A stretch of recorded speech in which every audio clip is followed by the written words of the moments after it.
Hello mga kabentusa! Samahan niyo ako sa home service massage therapy for my client with Bentusa Therapy po siya, mga kabentusa. Ngayon po ay gagawin ko po kung ano ang benefits for massage therapy po kay client para po matanggal po ang lamig sa katawan niya, mga kabentusa. Ayan po ay steady bentusa muna siya, mga kabentusa. Yan po, paano mapuksa yung lamig sa katawan. Yan na po ay inalas po at saka na po siya iraraning bentusa si client. Oh.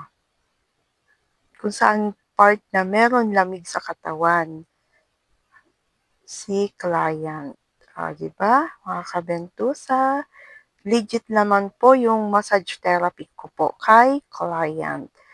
Huwag niyo kalimutan mag-like and share, subscribe sa through Facebook and YouTube channel, mga kabentusa. Yan po ay the last is the running bentusa naman po si client. Diba?